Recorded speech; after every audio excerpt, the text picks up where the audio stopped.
ఆదికాండము ఆదికాండము ఆదికాండము 5వ అధ్యాయం ఆదికాండము 5వ అధ్యాయం 21వ వచనం నుండి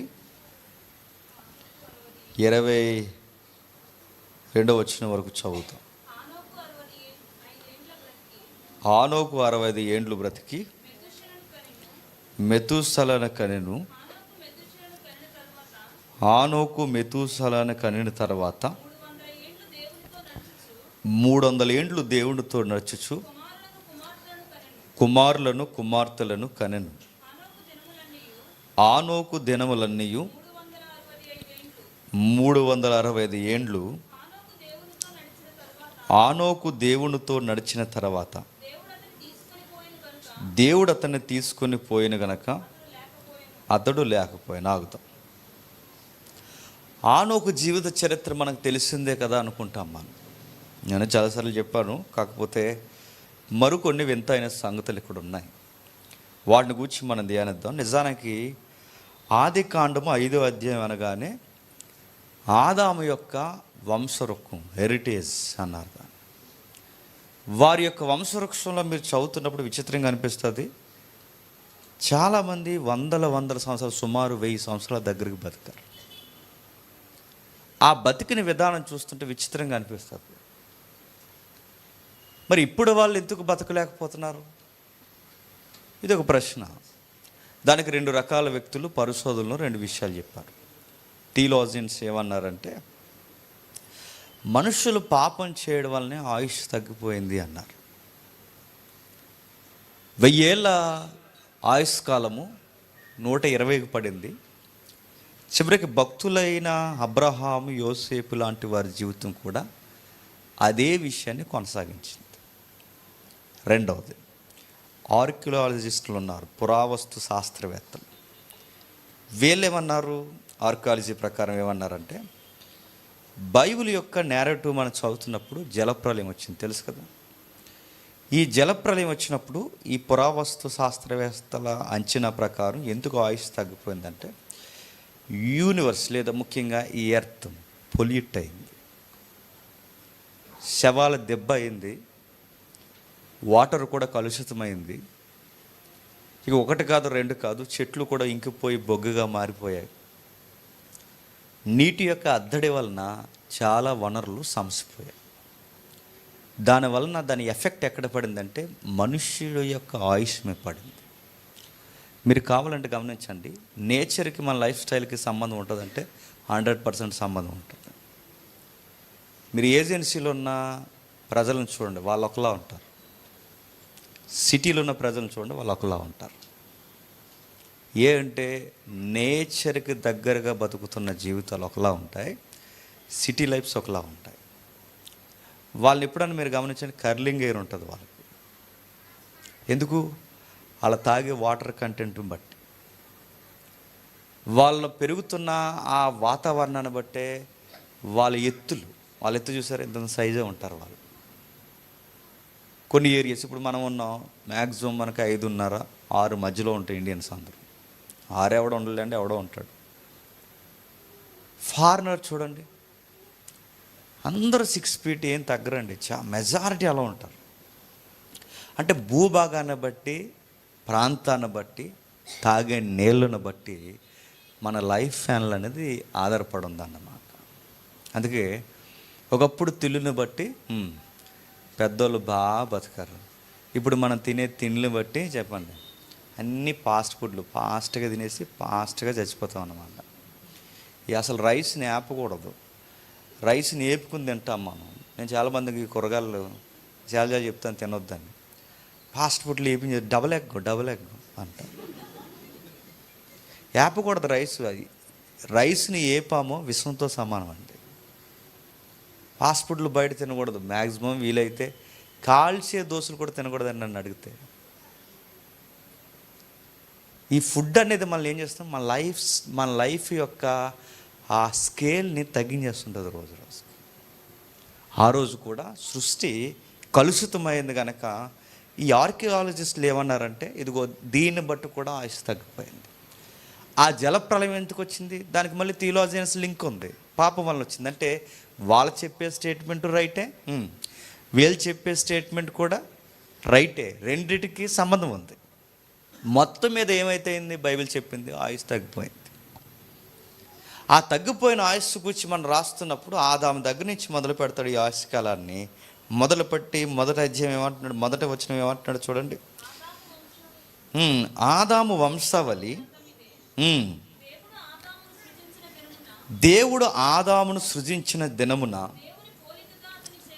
దేవుడు పోలికగా అతను చేసెను, మగవానిగాను ఆడదానిగాను చేసెను. ఆగుదాం. మొట్టమొదట ఈ వంశవృక్షం ఎవరు కనబడుతున్నారు, ఆదాము. రెండవది 4వ వచనంలో సేతు, 9వ వచనంలో ఏనోసు, 10వ వచనంలో కేనాను, 13వ వచనంలో మహలేలు, 16వ వచనంలో హేరోదు, 19వ వచనంలో హానోకు. మనకు కావలసిన వ్యక్తి హానోకు. మీరు ఒక విషయాన్ని గమనించండి. ఒక్క ఆదాము కొరకు 4 మాటలు రాశాడు. మిగిలిన వారందరి కొరకు అలా చెప్పుకుంటూ వెళ్ళిపోతూ సడన్గా రచయిత ఆగాడు. ఎవరు గుచ్చి, హానోకును గుచ్చి. అరే అందరు గుచ్చి చెబుతున్న ఆ హెరిటేజ్లో అందరు గుచ్చి చెప్పుకుంటూ వచ్చాడు. సడన్గా హానోకు కోసం ఎందుకు ఆగాడు, ఆగాల్సిన జీవితం అది. ఏముంది ఆయన జీవితం అంటే, చదివిన వచనాలే వింతగా ఉంటాయి చూడండి. ఆ 21వ వచనం చదవండి. ఆనోకు 65 ఏండ్లు బ్రతికి మెతుషలను కనెను. 305 ఏండ్లు దేవునితో నడుచుచు ఎవరిని కన్నాడట, కుమారులను కుమార్తెలను కన్నాడట. క్వశ్చన్ అడుగుతున్నాను చెప్పండి, పిల్లల కంటే చాలామంది దేవునితో నడుస్తారా? పెళ్ళి అయితే దేవుని సన్నిధిలో కనబడతారా? ఏమన్నా అడుగుతున్నాను నేను. పిల్లల కంటే పిల్లలు వంకెట్టుకుని మానేస్తారు చర్చ్. పెళ్ళి అయితే పెళ్ళి వంకెట్టుకుని మానేస్తారు చర్చ్. అంటే కొన్ని విషయాలు మన జీవితంలోకి వస్తే వాటి బిజీ లైఫ్లో పడిపోయి దేవుడిని వదిలేస్తాం. పిల్లల మీద ముద్దాడడం ఎక్కువైపోయి పిల్లలనే తిరుగుతారు. ఇంకా దేవుడు ఉన్నాడు వాళ్ళ జీవితానికి. ఇంకా పిల్లలు స్కూల్కి వెళ్ళారు, పిల్లలకు బట్టలు కొనాలి, పిల్లలకి స్నాక్స్ కొనాలి, పిల్లలకి అది చేయాలి, పిల్లలకి ఫీజు కట్టాలి, పిల్లలకి దాయాలి, పిల్లలకి అది, పిల్లలు బతుకంతా ఇంకా పిల్లలే. మూలికలు అరిగిపోయే వరకు పిల్లలు. ఆ పిల్లలు బతుకుతారు, నువ్వు చచ్చిపోతావు ఒకరోజు అంతే. పిల్లలకి లైఫ్ అంతా, నేను అడుగుతున్నా, లైఫ్ అంతా పిల్లలకి పెట్టుబడి పెట్టేసిన తల్లిదండ్రులు లేరండి. కేవలం ఇంకా వాళ్ళ కోసం ఇంకా బతుకంతా కలలో ఇలలో వాళ్ళ కొరకే తప్పించిపోతుంటారు. పిల్లల విషయానికి వచ్చేసరికి అవసరమైతే దేవుడిని కూడా పక్కన పెట్టేస్తారు. హానోకు మనకు సవాలు ఇస్తున్నాడు. దేవునితో నడుచుచు పిల్లలను కన్నాడు, దేవునితో నడుచుచు భార్యను పోషించాడు, దేవునితో నడుచుచు దేవుని సేవ చేశాడు. హానోకు లైఫ్ 2 లైఫ్ని బ్యాలెన్స్డ్గా నడిపించాడంట. దేవుళ్ళో ఉంటేనేమో ఫ్యామిలీతో ఉండవు, నెక్స్ట్ ఫ్యామిలీతో ఉంటేనేమో చెప్పండి దేవుడితో ఉండవు. మనతో వచ్చిన దరిద్రం అదే. ఒకటి ఉంటే ఒకటి ఉండదు, మనకు 5వ తక్కువలాగా. దేవుడితో ఉంటేనేమో ఫ్యామిలీకి టైం ఇవ్వం, ఫ్యామిలీకి టైం ఇస్తే దేవుడికి టైం ఇవ్వం. కానీ హానోకు చూడు, రెండింటినీ మేనేజ్ చేశాడు. ఎన్ని సంవత్సరాలు? హానోకు బతికింది 60 సంవత్సరాలు కాదు, 365 సంవత్సరాలు. 365 సంవత్సరాలు ఈ 2 జోన్స్ మీరు ఎలా మెయింటైన్ చేయగలిగారంటే ఆయన లైఫ్లో చాలా నిగూఢమైన విషయాలు ఉన్నాయి. ఇంక ఈ పట్టిక ఏం చెప్తుంది, రచయిత చెప్పుకుంటూ వస్తున్నాడు. ఆయన 99% దేవుని యొక్క చిత్తాన్ని నెరవేర్చాడు. 165 ఇయర్స్ మాత్రం అది నిశ్శబ్ద కాలం. మిగిలిన 99% మాత్రం దేవుని యొక్క చిత్తాన్ని నెరవేర్చాడు. అందుకే రచయిత అందరి కోసం రాశాడు. సేతు పుట్టాడు, ప్రేయర్ చేశాడు, అయిపోయింది. ఎనోస్ పుట్టాడు, ప్రేయర్ చేశాడు, అయిపోయింది. కేనాను పుట్టాడు, చచ్చాడు. మహలేలు పుట్టాడు, చచ్చాడు. తర్వాత హేరోదు పుట్టాడు, చచ్చాడు. హానోకు పుట్టాడు, బతికాడు, పిల్లల్ని కన్నాడు, కుటుంబాన్ని నడిపించాడు, దేవుని కొరకు జీవించాడు, ఇంకా ప్రకటించాడు. అరే అందరు కూర్చి పుట్టారు, చనిపోయారు. ఇన్ని సంవత్సరాలు బతికారు, తర్వాత చనిపోయారు. పలానా టైంలో పుట్టాడు, పలానా టైంకి చనిపోయాడు, టోటల్ ఏజ్ ఇంత. అందరినీ ఆ వంశవృక్షంలో రాస్తున్నప్పుడు జననం మరణం టోటల్ గ్రాఫ్ ఏజ్ ఎంత రాసుకుని వచ్చేసాడు. కానీ ఇక్కడికి వచ్చేసరికి సడన్గా ఎందుకు పొడిగిస్తున్నాడంటే పొడిగించాల్సిన లైఫ్ ఉంది. అందరిలా బతకలేదట. ఇందులో ఒక మాట అంటారు, దీన్ని ఏమంటారు తెలుసా? బైబిల్ యొక్క ఈ వంశవృక్షాన్ని రాస్తున్నప్పుడు ఆధ్యాత్మిక వారసత్వంలో సడన్గా ఎత్తైన వృక్షంలాగా కనబడతాడట. అంటే ఎట్లా? ఈ వారసత్వం ఎక్కడి నుంచి వస్తుందంటే ఆదాము దగ్గర నుంచి వస్తుంది. ఆ ఆదాము దగ్గర నుంచి సేతు తీసుకున్నాడు. సేతు దగ్గర నుంచి మిగిలిన వారు జనరల్గా బతుకుతున్నారు. దేవుడి కోసం బతకలేదు అంటలేదు, బతుకుతున్నారు. కాకపోతే జనరల్గా బతికారు అంతే. మా జనరల్గా బతకడం అంటే ఏంటంటే మీకు చెప్తాను వినండి. చర్చికి వస్తాము, 4 పాటలు పాడతాము, 4 మాటలు వింటాము, చర్చ్ అయిపోతుంది, ఇంటికి వెళ్ళిపోతాం, మళ్ళీ మన పనులు మనం చేసుకుంటాం, మళ్ళీ వారం అంతా గడుపుతాం, మళ్ళీ చర్చికి వస్తాం, 4 పాటలు పాడతాం, 4 మాటలు వింటాం, మళ్ళీ ఇంటికి వెళ్ళిపోతాం, మళ్ళీ వారం అంతా గడుపుతాం, ఉద్యోగాలు చేసుకుంటాం, మళ్ళీ చర్చికి వస్తాం, వారం అంతా గడుపుతాం. ఇంక బతుకంతా టైం టేబుల్ ఏంటి చెప్పండి? చర్చికి వస్తాం అంతే. నా మాట అర్థమవుతుంది? చర్చికి వస్తాం మనం. జనరల్గా బతికడం అంటారు దీన్ని. చర్చికి వస్తాం, 4 పాటలు పాడతాం, 4 మాటలు వింటాం, తోసిన సందేహం ఇస్తాం, ఇంటికి వెళ్ళిపోతాం, కళ్ళు మెతుకులు తింటాం, పిల్లల కొరకు ఏదో ఒకటి కష్టపడతాం, బతుకుతాం. ఒకరోజు ఈ 2 టైం టేబుల్ నడుస్తూ చచ్చిపోతాం. ఇంకేముందండి అంటే ఈయన గూర్చి మీ గూర్చి ఏమైనా గ్రాఫ్ రాయమంటే దేవుడు ఏమని రాస్తాడు చెప్పండి? 2006లో పుట్టాడు, 2008 18లో బాప్టిజం తీసుకున్నాడు, చర్చికి వచ్చాడు, 4 పాటలు పాడాడు, 4 మాటలు విన్నాడు, ఇంటికి వెళ్ళిపోయాడు, చికెన్ వేసుకుని తిన్నాడు, తర్వాత మళ్ళీ వారం నుంచి చిన్న ఉద్యోగం చేసుకున్నాడు, మళ్ళీ చర్చికి వచ్చాడు, పిల్లల్ని కన్నాడు, అది అకౌంట్లో డబ్బులు దాచాడు, 4 పాటలు పాడాడు, చెప్పండి, 4 మాటలు విన్నాడు, తర్వాత ఒకరోజు చెప్పండి చచ్చిపోయాడు. మన గూర్చి రాస్తే రికార్డు ఎలాగే రాస్తారండి. మనలాంటి వాళ్ళు, ఆ పైన ఉన్న వాళ్ళందరూ బతకలేదు, చర్చికి రాలేదు, దేవుళ్ళు లేరని అంటలేదు. కానీ ఎంత లేరు? ఆనోకంత లేరు. ఆనోకునే ఎందుకు హైలైట్ చేశాడు? ఆనోకు తీరుతెన్నులు వేరు, ఆనోకు విధి విధానాలు వేరు, ఆనోకు లైఫ్లో చాలా బ్రైట్ విషయాలు ఉన్నాయి. ఒక బంగారం లాంటి కొడుకుని కన్నాడు. ఆయన జోలికి నేను పోను, కానీ ఆ బంగారం లాంటి కొడుకు మెతూసల ఎక్కువ కాలం బ్రతికాడు. క్వశ్చన్ మార్క్ అడుగుతున్నాను, ఎక్కువ కాలం ఎందుకు బతికంటే థియాలజీలో చాలా ఆన్సర్లు ఉన్నాయి. ఎక్కువ కాలం ఎందుకు బతికాడు? ఆత్మీయంగా ఆన్సర్ ఏంటంటే బైబిల్ ఎలా అంది? 112వ కీర్తన, యథార్థవంతుల పిల్లలు దీర్ఘాయువు కలిగి జీవిస్తారట. మన పిల్లల యొక్క లైఫ్ స్టైల్, మన పిల్లల యొక్క జీవితం సుదీర్ఘంగా బతకాలి అంటే నీ మీద ఆధారపడి ఉంటుందండి, గుర్తుపెట్టుకో. ఇందుకు తమ్ముడు మంచి మాట అన్నాడు, ఆ తరంలో లేదా వాళ్ళకి జనరేషన్కి ముందు ఎవరైనా వారి ఫోర్ ఫాదర్స్ ఎవరైనా సూసైడ్ అటెంప్ట్ చేస్తే ఆ ఎఫెక్ట్స్ వారి మీద పడతాయి.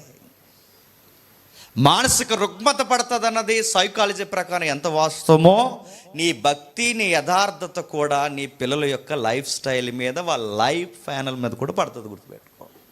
అందుకు 127 కీర్తన డిక్లేర్ చేసింది, యథార్థవంతుల పిల్లలు బలవంతులు అవుతారు, దీర్ఘాయువు కలిగి ఉంటారు, ఎక్కువ కాలం బతుకుతారు.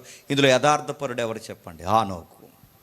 ఆనోకు యథార్థపరుడు గనకే, భయభక్తులు కలిగిన వాడు గనకే ఫ్యామిలీ లైఫ్ ఎంత ఒత్తిడి ఉన్నా, కుమార్తెలు మరి ఎంతమంది తెలియదు, కుమారులు ఎంత పెద్ద ఫ్యామిలీని, ఎంత ఉమ్మడి కుటుంబాన్ని నడిపిస్తున్నా దేవుని కొరకు జీవించడంలో ఏమాత్రం డోకా లేదంట. అంత యథార్థపరుడికి ఉత్తమ కొడుకు పుడితే ప్రపంచానికి దీర్ఘాయువు కలిగిన వ్యక్తిగా స్టాండర్డ్ జీకేలో నిలబడిపోయాడు. 900 చెప్పండి, 69 సంవత్సరాలు. మన బతుకులు తినంగా లేకపోతే మన పిల్లలు కూడా ఎక్కువ కాలం బతుకులు, గుర్తుపెట్టుకోండి. నేను ఏ మాట అన్నందుకు ఏమనుకోకండి. మన వ్యవహార శైలిని బట్టి మన పిల్లల యొక్క ఆయుష్ కాలం కూడా పొడవు. ఎందుకంటే నువ్వు చెడ్డ విత్తనం అయితే, నువ్వు మరొక చెడ్డ విత్తనాన్ని ఎత్తితే వాళ్ళ భూమిని పాడు చేసే కలుషితమైన వృక్షాలు అయితే దేవుడు ఎందుకు ఉంచాలనుకుంటాడు చెప్పు? దేవుడు మాట్లాడుతున్నాడు, ఆనొక లైఫ్ స్టైల్ గురించి మాట్లాడుతున్నాడు. ఏముంది సార్ అంటే, ఈయన లైఫ్లో విచిత్రమైన విషయాలు కనపడతాయి. ఏం రాయబడింది? 5 విషయాలు చెప్పాడు. ఆ 5 విషయాలు ఈరోజు మనం ధ్యానిస్తాం. పుట్టాడు, చచ్చిపోయాడు కాదు, పుట్టాడు, ఫ్యామిలీని నడిపించాడు. దేవుని కొరకు ఒక రివైవల్ స్టార్ట్ చేస్తాడు. ఏం స్టార్ట్ చేశాడు చూద్దాం ఒకసారి. చూడండి, ఇక్కడ లేదు కానీ విషయ పరిజ్ఞానం క్రొత్త నిబంధన ఇచ్చింది. చూద్దాం ఒకసారి త్వరగా. యోధా పత్రిక మొదటి అధ్యాయం 14 నుండి 16 వచనాలు చదువుదాం ఒకసారి. ఆదాము మొదలుకొని హానోకు కూర వీరిని గురించి ప్రవశించిట్లనెను, ఇదిగో అందరికీ నీ తీర్పు తీర్చుటకు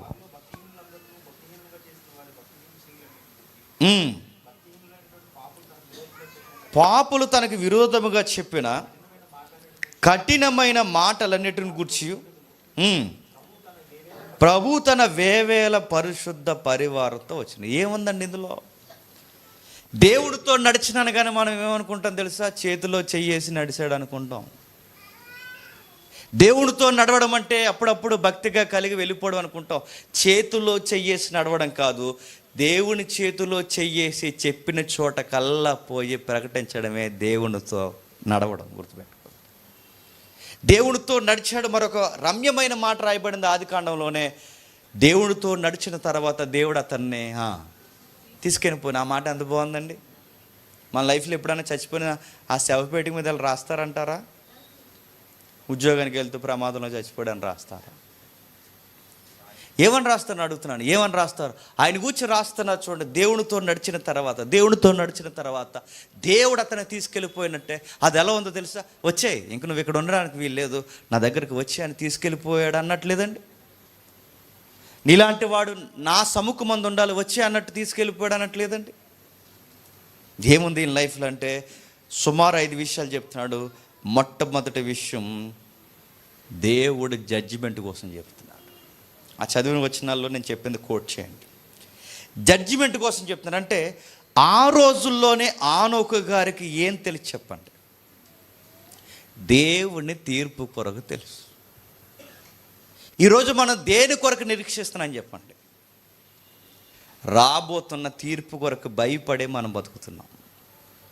క్రీస్తు పూర్వం దేవునితో నడిచాడంటే హానోకు ఎలా నడిచాడు?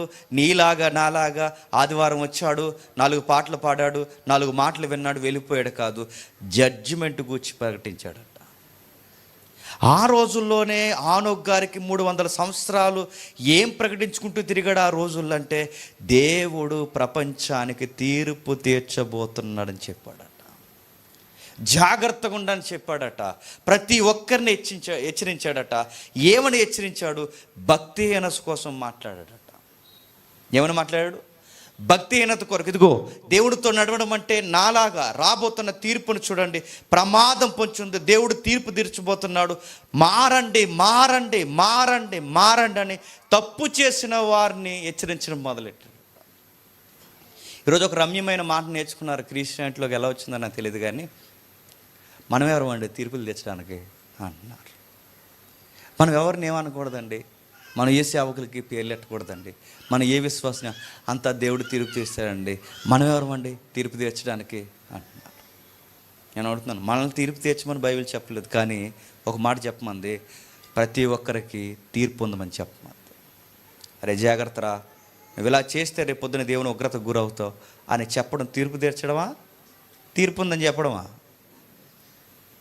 ఈ క్లారిటీ తెలియదు మన వాళ్ళకి. అయ్యో తీర్పు తీరుస్తారేంటి, నరకానికి పోతారంటారేంటి, అలా అనొచ్చా అంటే మరి ఎలా అనాలి? నువ్వేం చేసినా పర్లేదు నాన్న, అబ్రహాం రొమ్ముకు నువ్వే మొదట వెళ్తావు అనాలా? ఏమని అనాలి? హానోకు చెప్పాడట. ఏమని చెప్పాడు? రాయ్, ఇలా ఉంటే దేవుడి తీర్పుకి దొరికేస్తారు. మీరేమనుకుంటున్నారు?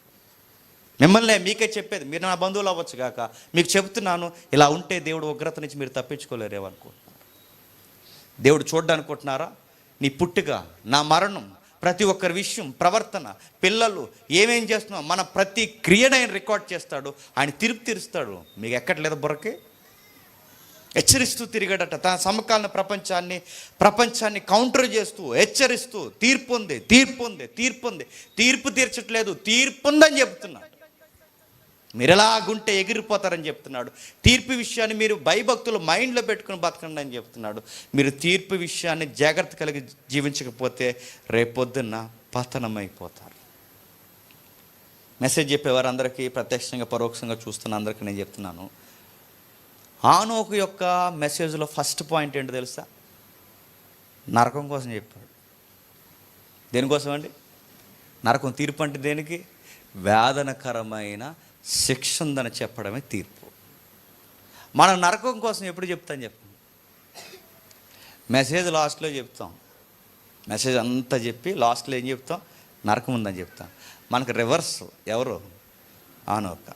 మనకి ఎంత రివర్స్ అంటే, అసలు స్టార్టింగ్ ఆయన మెసేజ్లోనే ఏం చెప్తున్నాడు?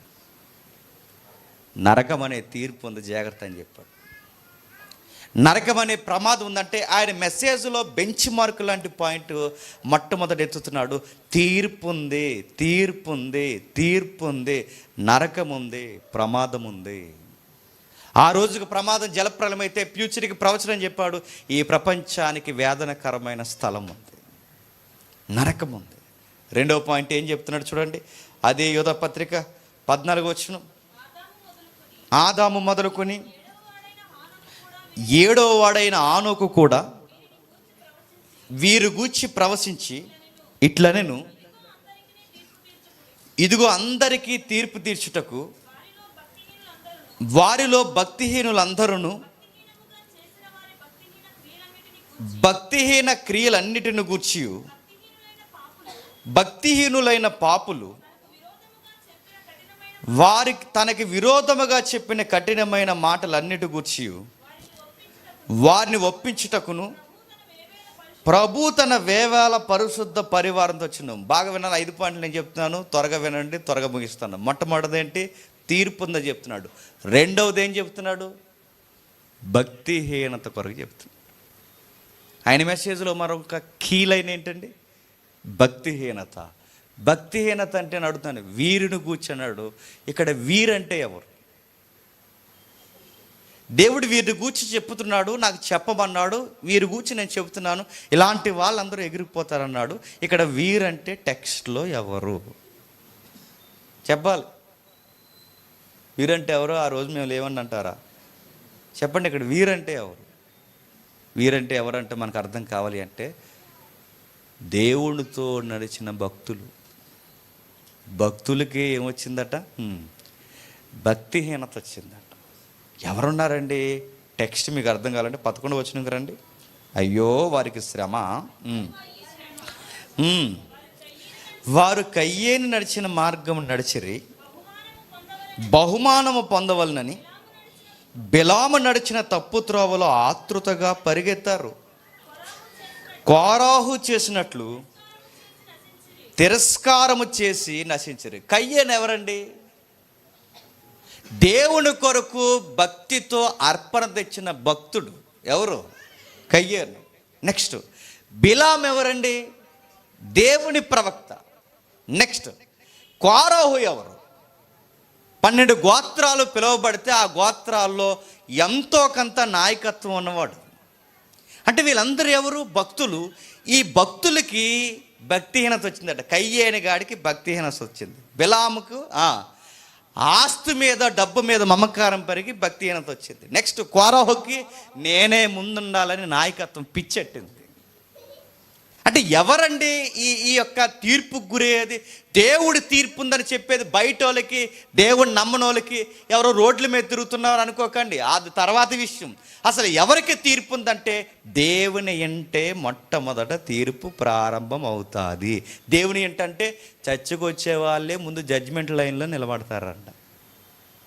అయితే మేము రేపు నుంచి రావని అనకండి, రాకపోతే ఇంకా గట్టిగా నిలబడతారు, గుర్తుపెట్టుకోండి.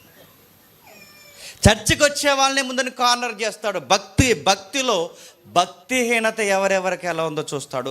అర్పణ తెచ్చారంటే ఎలాంటి అర్పణ ఇచ్చాడు? తన కష్టార్జితంలో అదంతా తెచ్చిచ్చాడు. అయినా దేవుడు అన్నాడు, నువ్వు నరకానికి పాత్రుడు రా అన్నాడు. బిలాము ప్రవచనాలు చెప్పేవాడు, దేవుని కొరకు నాయకత్వం వహించేవాడు. పిచ్చెట్టింది ఆ వ్యక్తికి, పిచ్చి పట్టింది. డబ్బు దాచుకోవాలి, 1 గది కాదు 2 గదులు అంటే దేవుడు ప్రవచనాన్ని నమ్మేయడానికి తయారయ్యాడు. డబ్బు కోసం గడ్డి తినడానికి తయారయ్యాడు. దేవుడు అన్నాడు, బిలాముగా లాంటి వాడిని వదలని అన్నాడు. కోరాహు మామూలు విషయమా? మన్నా తిన్నాడు, ఎర్ర సముద్రంలో నడిచాడు, ఆ జీవజలాలకి ముంగుర్తుగా నీళ్లు తాగాడు. ఒక్కటా రెండే ఎన్ని అనుభవించాడు. మోసే గారికి దగ్గరగా ఉన్న ఒక నాయకుడు. అలాంటి వ్యక్తి భక్తిహీనుడు అయ్యాడంటే, భక్తిహీనులు అంటే ఎవరెవరో బయట వాళ్ళు గడ్డా పెంచుకుని తిరుగుతారు అనుకోకండి. భక్తిహీనులు అంటే ఏంటో తెలుసా? ఒకరోజు దేవుని కోసం బతికిన వాళ్ళే ఆ తర్వాత నిర్లక్ష్యంగా తయారవడమే భక్తిహీనత. నీకు సుమారు 4 సార్లు 15 వచనంలో వాడాడు చూడండి ఆ పదం. భక్తిహీనులు, భక్తిహీనముగా, భక్తిహీనత, భక్తిహీనులైన పాపులు. ఒకసారి 2 సార్లు కదా, క్యాన్సర్ అన్నమాట. ఎలా పెరుగుతుంది భక్తిహీనత? ఎలా వస్తుంది?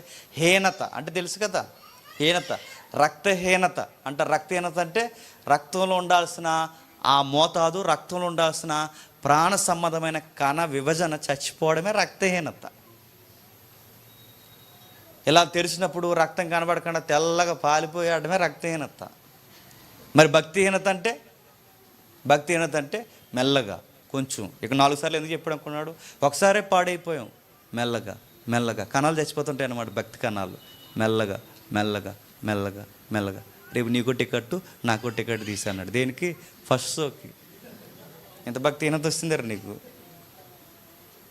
ఒకసారి పాడవారని గుర్తుపెట్టుకోండి. మెల్లమెల్లగా మెల్లమెల్లగా మెల్లమెల్లగా మెల్లమెల్లగా. ఒక విషయం చెప్పనా?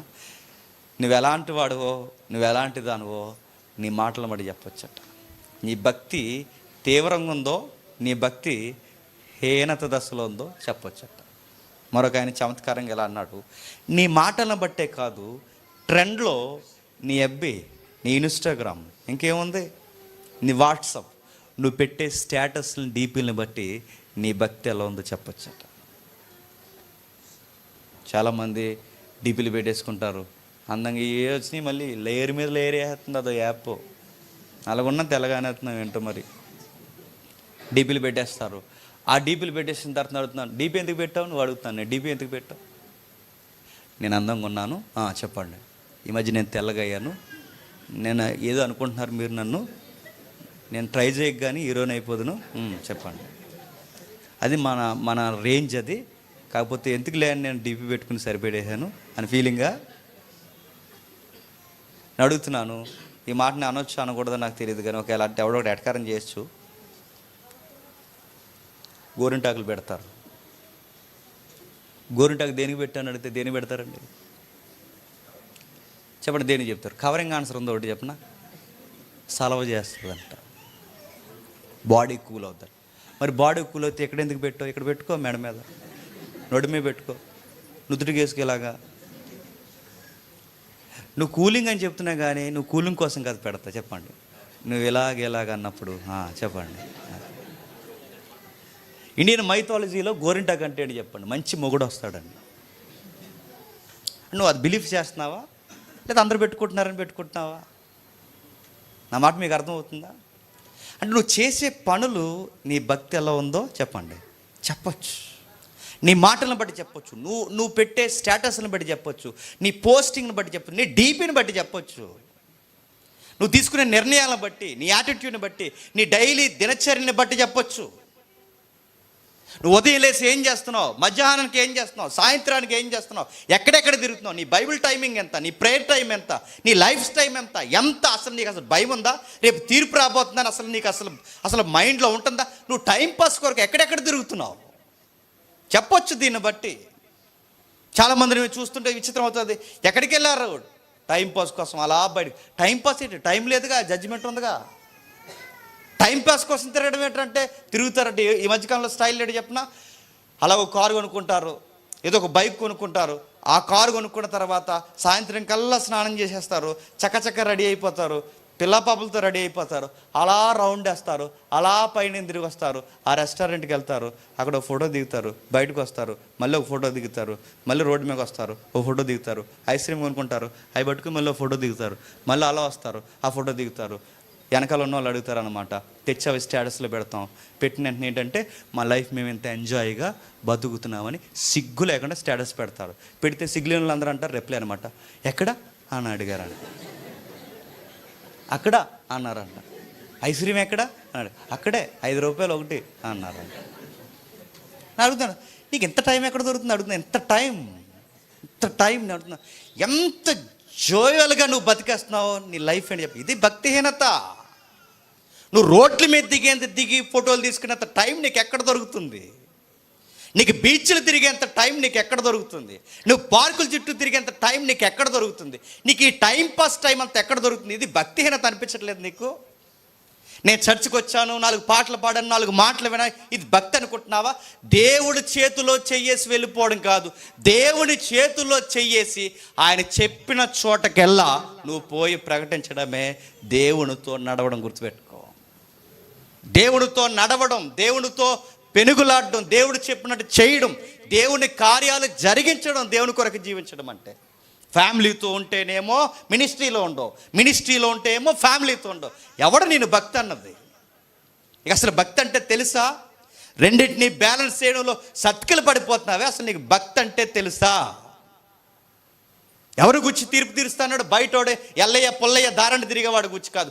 కయ్యేనగాడంటే నీకు నాకన్నా బాగా అర్పణిచ్చినాడు, పంట పొలంలో శ్రేష్టమైన తెచ్చిచ్చినాడు. అసలు ప్రవక్తల వరుసలో ఇజ్రాయెల్లో లేకుండానే ప్రత్యేక పిలుపు అందుకుని ప్రవక్తగా పిలువబడిన ఒక అన్యుడు బిలాము. అలాంటి మంచి మంచి ప్రవక్తను కలిగిన ఒక గ్రేటెస్ట్ కాలింగ్ ఉన్న బిలామునే దేవుడు వదలన్నాడంటే నువ్వు బిలాము కన్నా గొప్పడువా? కోరహు ఎలాంటి వాడు? ఆయన నిలబడి మాట్లాడితే మోసే లాంటి వదిలి వచ్చేసారంటే ఎంత గొప్ప ప్రసంగికుడండి ఆయన. మోసే దగ్గర నుంచి లాగాడంటే ఎంత మోటివేటర్ ఆయన. అలాంటి వదలకుండా భూమి మింగేసేలా చేశాడంటే ఇలాంటి వారిని, కయ్యేన్ లాంటి వారిని, బిలాము లాంటి వారిని, కోరాహు లాంటి వారిని, ఇలాంటి వారు ఈ చర్చెస్లో, ఈ తరంలో, ఈ భక్తుల గుంపులో ఉంటే ఇలాంటి భక్తిహీనులకి దేవుడు ఖచ్చితంగా తీర్పు తీరుస్తాడు. నేను మాట అడుగుతున్నాను, గుర్తుపెట్టుకోండి. ఆదాము వంశవృక్ష నుంచి వచ్చిన వాళ్ళకి హెచ్చరికలు చేసుకుంటూ తిరిగాడు. ఎవరు చెప్పండి? ఆనోకు. ఎవరెవరికో చెప్పలేదు, ఎవరు వచ్చిన ఆదాము నుంచి వచ్చారు. ఈ ఆదాము వంశవృక్ష వచ్చిన వారికి అంటే ఎంతో కొంత యెహోవాను గూర్చి ఎరిగిన వారికే ఈ తీర్పులు తీర్చుకుంటూ తిరిగాడు అనమాట. తీర్పులు అంటే దేవుడు తీర్పు తెచ్చిపోతున్నాడు. భక్తిహీనమైన క్రియలను బట్టి మీ క్రియలన్నీ ఆయనకు తెలుసు, ఆయన తీర్పు తీరుస్తాడు. మూడవది, ఆయన మెసేజ్లో మరో మాట ఉంది, అక్కడ రాస్తున్నాడు చూడండి. 14 వచనం అనుకుంటా, 14 వచనం చూడండి. ఆదాము మొదలుకొని 7వ వాడైన ఆనోకు కూడా వీరిని గూర్చి ప్రవశించిట్లనెను, ఇదిగో అందరికీ నీ తీర్పు తీర్చుటకు వారిలో భక్తిహీనులందరూ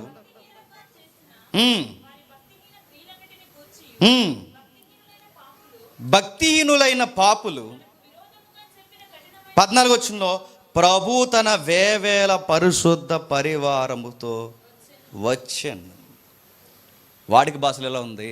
వస్తున్నాడు అన్నాడు. నెక్స్ట్, ఆయన మెసేజ్లో అట్రాక్షన్ చేసే ఓడేంటో తెలుసా? ప్రభు.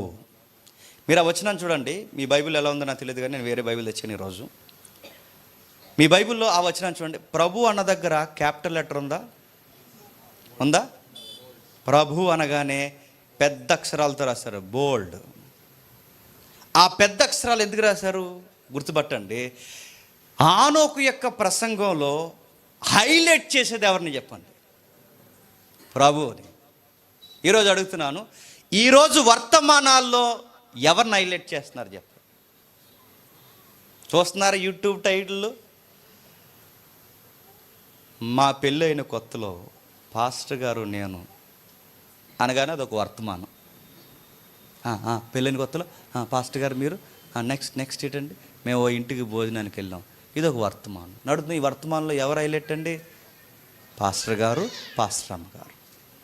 2వ టైటిల్ మీరు చూడండి, యూట్యూబ్ టైటిల్ ఎలా ఉన్నాయో.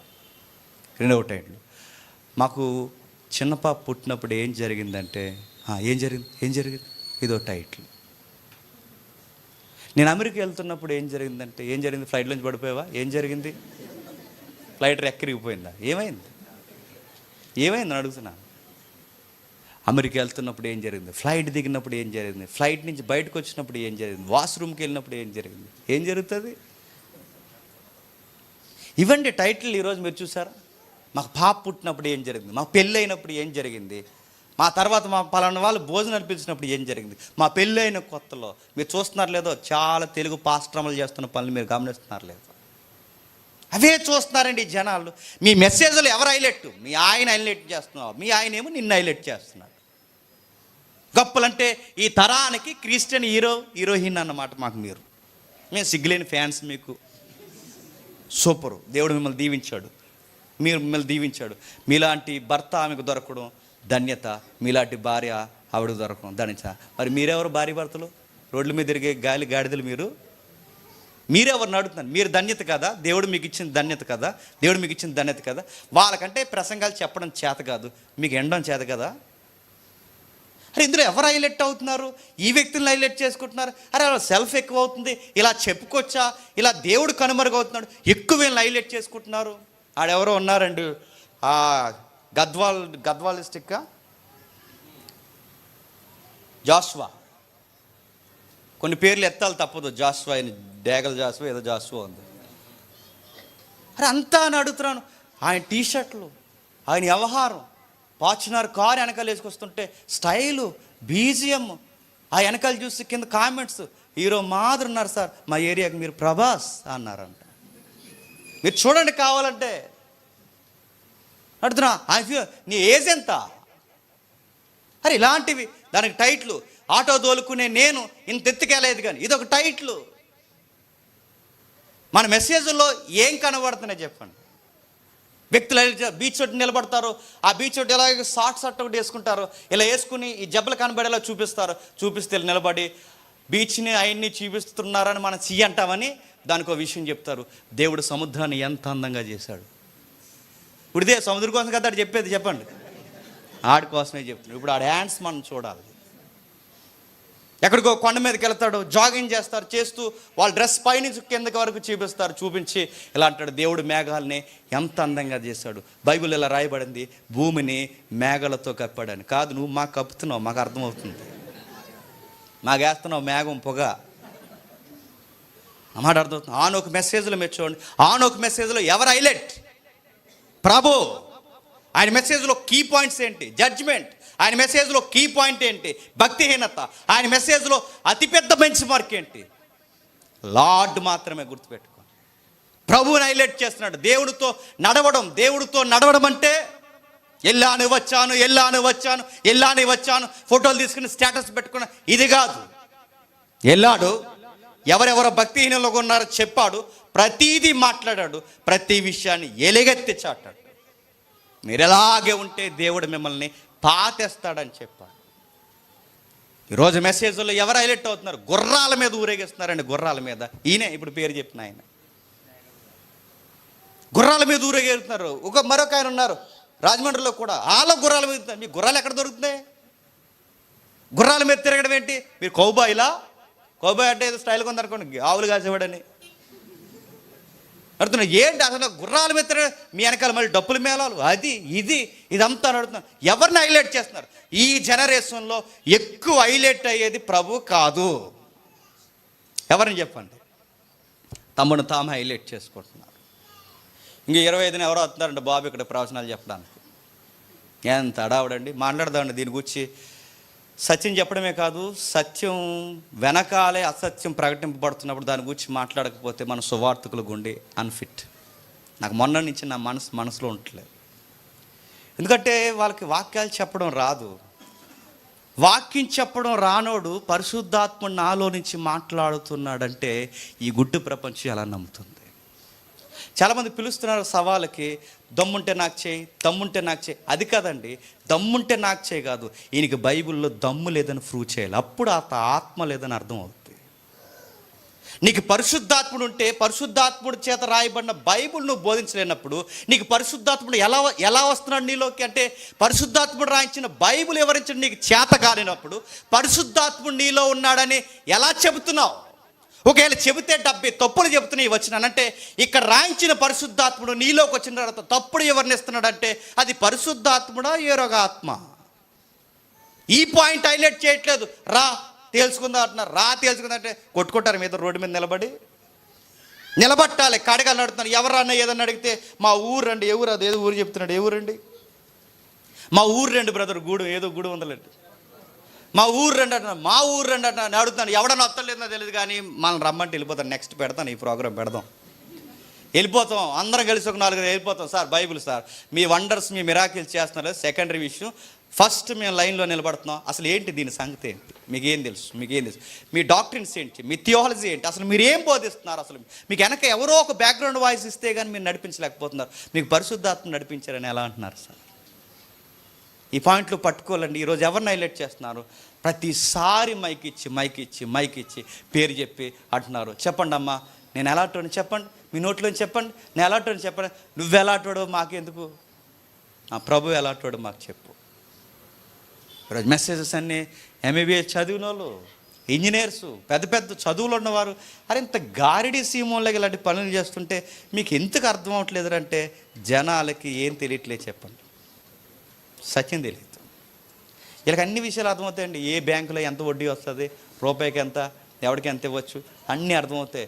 శాలరీలో గ్రాస్ ఎంత తీసుకోవాలి, కటింగ్లు ఎన్ని పెట్టుకోవాలి, రిటైర్ అయిపోతే పిఎఫ్లు ఇంకే ఉన్నాయండి కొన్ని, ఇవన్నీ ఎన్ని వస్తాయి, ఈ లెక్కలన్నీ అర్థమవుతాయి. కానీ ఈ యోధా పత్రికలో ఈ వచ్చిన సంగతి ఏంటంటే అదా అంటారు, అర్థమవుతుంది బ్యాచ్కి. ఈరోజు అడుగుతున్నాను, ఆ రోజు ప్రకటించుకుంటూ తిరిగాడు 300 సంవత్సరాలు.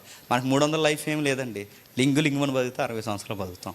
ఈ 60 సంవత్సరాల్లో రోహసం లేని భక్తి లేనప్పుడు ఆ భక్తి ఉన్న ఒకటే చెప్పండి, లేకపోయినా ఒకటే.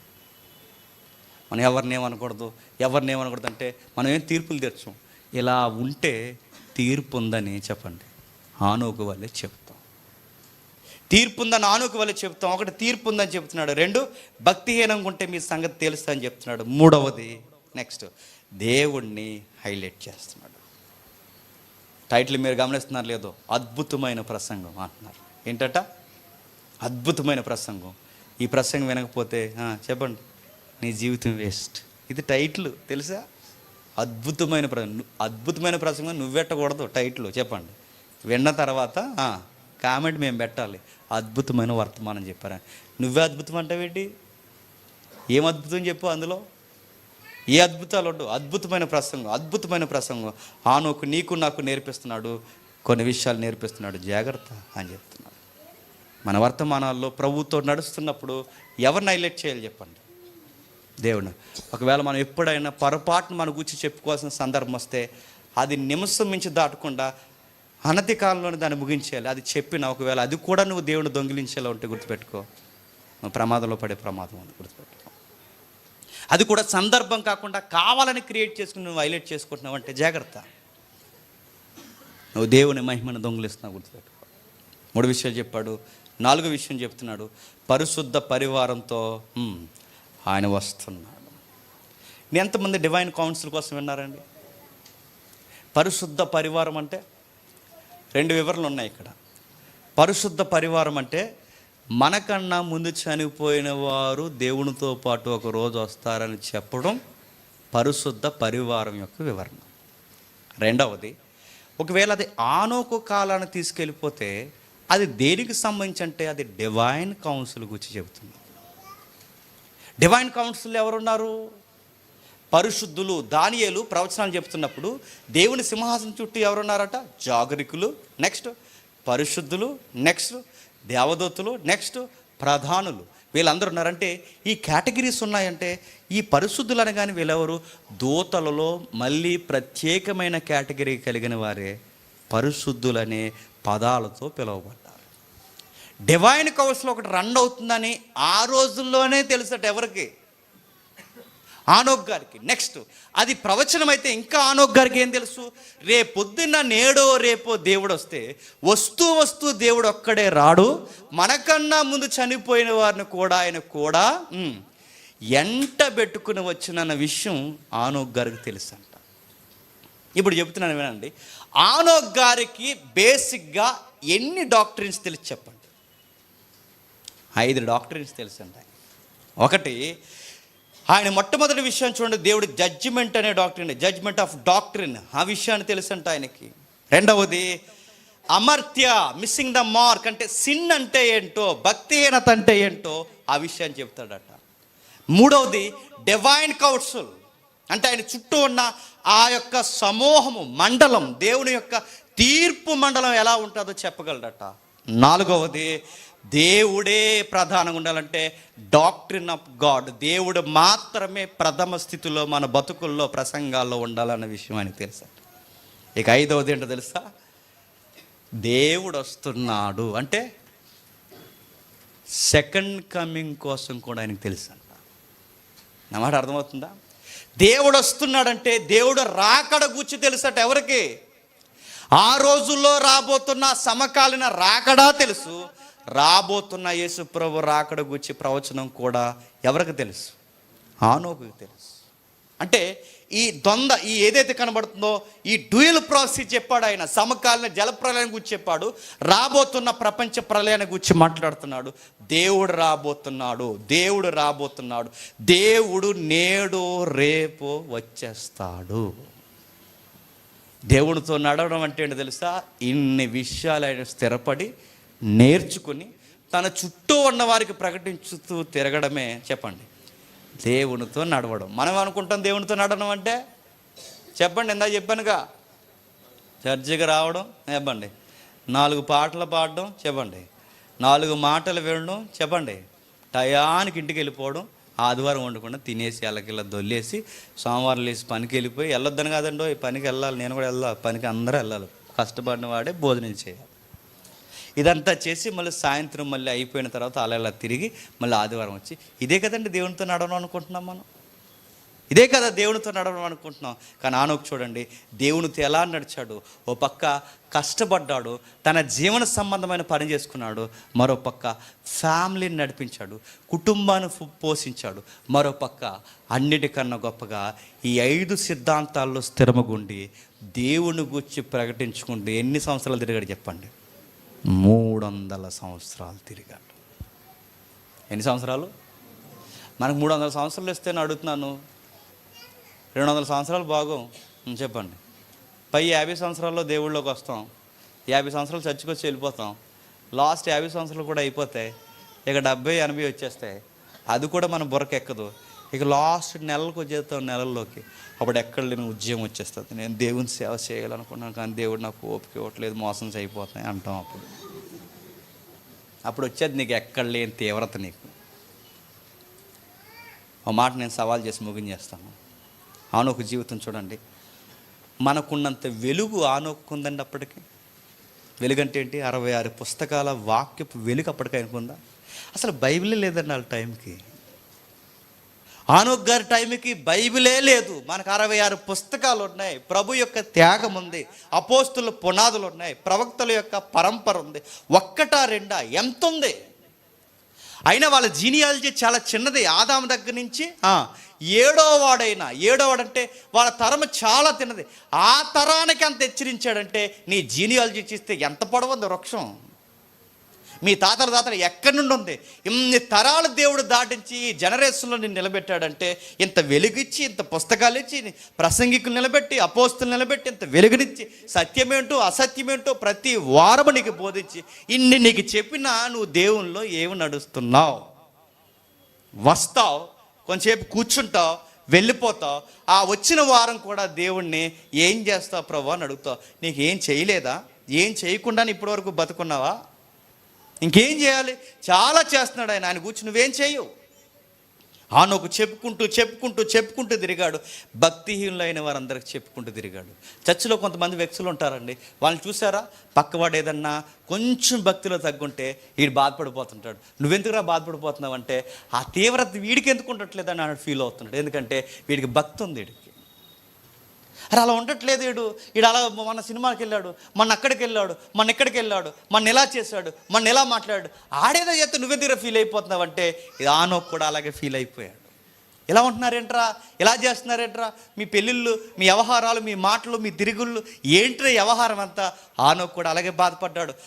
మన యొక్క వంశవృక్షంలో మీరు ఎలా తయారయ్యారేంట్రా చెప్పుకుంటూ తిరిగాడు. జడ్జిమెంట్ ఉందిరా ముందు, మీరు ఏమనుకుంటున్నారు? భక్తిహీనత వచ్చేసిందిరా మీకు, ఎలా అయిపోయారు? నెక్స్ట్ మాట్లాడుతున్నాడు, ప్రభు ఏడరా లైఫ్లో, ప్రభు ఎందుకు హైలైట్ అవ్వట్లేదురా, మిమ్మల్ని మీరు ఎందుకు కనబరుచుకుంటున్నారు? నెక్స్ట్ మాట్లాడుతున్నాడు, నేడో రేపు మన ముందు చనిపోయే వారిని తీసుకొచ్చే రోజులు రాబోతున్నాయి, దేవుడు దగ్గరలోనే రాబోతున్నాడు. ఏం అర్థం అవ్వట్లేదట్రా. 300 సంవత్సరాలు తిరిగాడు. 300 సంవత్సరాలు. మీరు 300 సంవత్సరాలు తిరుగుతారు లేదా నాకు తెలియదు. ఎందుకు లేదు 300 సంవత్సరాలు ఎక్కడ ఉంది మన బొంద? 300 సంవత్సరాలు లేదుగా నడుస్తున్నాను. 30 సంవత్సరాలు అయిపోయింది మనకి. లింగలింగమని పోతే ఇంకా ఎంతకాలం పోతుంది చెప్పండి? 30 సంవత్సరాలు దేవునితో నడుస్తావు, కుడి ఎడమలకు తిరగకుండా, మరలా లోకం వైపు చూడకుండా, దేవుడిని ఎక్కిరించేలా బతకకుండా, కుడి ఎడమలు చూడకుండా దేవుని కొరకు జీవించగలవా? బిలాములాగా డబ్బు సంపాదన వెనక పరిగెడుతున్నావా? కయ్యంలాగా దేవునికి ఏదో ఒకటి ఇచ్చి వ్యాపారంలాగా మొదలెడుతున్నావా? ఏమిస్తావు? నాకు ఏమిస్తావు అని సేవలో తిరుగుతూ నాకు ఏం పేరు ప్రఖ్యాతులు వస్తాయని కోరాహు వలె ఈ నీ కళ్ళు ఏమన్నాయి? ఈ పరిచర్యలో, ఈ సంఘం యొక్క వాతావరణంలో ఎదుగుతున్నాయా? జాగ్రత్త. ఇలానే ఉంటే ఆనోకు మనకు నేర్పించాడు. నేను పిల్లల్ని, కుమారులను, కుమార్తెలను కంటూ నా భార్యను పోషిస్తూ, నా కుటుంబాన్ని పోషిస్తూ నేను దేవుని కోసం ప్రకటిస్తూ తిరిగాను. మీకు ఎంతమంది పిల్లలు అని అడుగుతాడు. మనకి ఎంతమంది చెప్పండి పిల్లలు? ఒక 1/2 డజన్ మంది ఉన్నారా మనకి? 1/2 డజన్ అడుగుతున్నా. 1/2 డజన్ ఉన్నారు మనకి. 1/2 డజన్లో ఇంకో హాఫ్ ఉన్నారా మనకి? ఎంతమంది ఉన్నారు మనకి? లింగు అని ఆవిడ పుట్టాడు మనకు. ఒకడు ఏదో ఒక ఆమె పుట్టింది మనకి. వాళ్ళని నాకడానికి, సాకడానికి ఎంత దేగుతామో, వంగుతామో. మన భక్తి అంత కుంటి భక్తి, అంత కుంటి భక్తి. ఒక్క పిల్లోని పెంచడానికి ఆ గవర్నమెంట్ కూడా రూల్స్ పెట్టేసింది. 3 వద్దు, 2 ముద్దు, ఆ 2 కూడా వద్దు, 1 ముద్దు, కనకండి అన్నారు. ఎందుకంటే సైన్యాన్ని దాటేహాం, కనకండి అన్నారు. ఆ 1-2 పెంచడానికి ఎంత తారవుతున్నాం. ఉన్న జీవితం ఎంత. ఆ 2 పెంచడానికి ఎన్ని ప్లానింగ్స్. ఇలా పలానా టైంకి 10th క్లాస్ వచ్చేసరికి వీళ్ళకి అమౌంట్ రావాలంటే ఎందులో కడదాం ఫీజు, ఎందులో కడదాం. నువ్వు కట్టి ఎల్ఐసి నామినీ నేను పేరిట్టే వాళ్ళకి నా తదనంతరం 50 లక్షలు రావాలని బేగా లేపేస్తారు వాళ్ళు. గుర్తెట్టుకోండి. నా మాటలు అర్థమవుతున్నాయా? నేను పిల్లల్ని పెంచొద్దంటే, నాకు పిల్లలు ఉన్నారు, పిల్లల్ని పెంచొద్దు అంటలేదు. పిల్లల్ని పెంచి అక్కడ ఆగిపోద్దు. ఆనోకు పిల్లలను కన్నాడు, ఆనోకుకి పెళ్ళి అయింది, ఆనోకు కుమార్తెలను కన్నాడు. ఎక్కడైనా భక్తిలో భక్తిహీనత వచ్చిందా? మనకెందుకు వస్తుంది? సంసారంలో బాధలు ఎక్కువ అయిపోయినాయండి, అందుకేనండి ఈ మధ్య భక్తిహీనంగా అయిపోయానండి. ఆర్థిక ఇబ్బందులు అంటే అందుకేనండి కొంచెం తగ్గిపోయానండి దేవుళ్ళు. అలాగే అనారోగ్య సమస్యలు అండి, అందుకే రాలేకపోయానండి. కొంచెం బాధల్లో ఉన్నాను. నేను అడుగుతాను, నీ తలకే నీకేమైనా చిన్నది వస్తే ఇంకా దేవుడు కనబడు. నీకు ఏం రాకూడదు, నొప్పి ఉండకూడదు మనకి.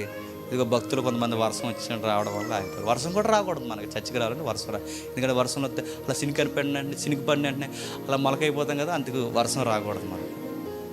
ఎందుకంటే టీవీ నైన్లో చెప్తారు మళ్ళీ, ఇదిగో ఇలా కాకినాడ చర్చి నాగమల తోటకి ఒక అబ్బాయి చర్చికి వెళ్దామని బయలుదేరాడు, చినుకు పడిన వెంటనే మొక్క అయిపోయాడు అని మళ్ళీ హెడ్లైన్స్లో వచ్చేస్తావు నువ్వు. అందుకు రావు నువ్వు చర్చికి. ఎంత బాధ్యతతో అడుగుతున్నాను. ఇలాగే ఉంటే భక్తిహీనత. అదే చెప్తున్నాను, భక్తిహీనత. మీ భక్తి ఏంటో మీ మాటలను బట్టి చెప్పొచ్చు, మీ భక్తి ఏంటో మీ స్టేటస్ని బట్టి చెప్పొచ్చు, మీ చేతలను బట్టి చెప్పొచ్చు. మీ భక్తి ఏంటో మిమ్మల్ని మీరు చూసుకుని చెప్పొచ్చు. దీన్ని బట్టి కొలుసుకోండి. మీరు భక్తిగా ఉంటే సరే, లేదా ఈ 5 విషయంలో ఎవ్వరూ తప్పించుకోలేదు, దీనిలో ఎవరు అతిథులు కారు. దేవుడు మిమ్మల్ని దీవించును గాక.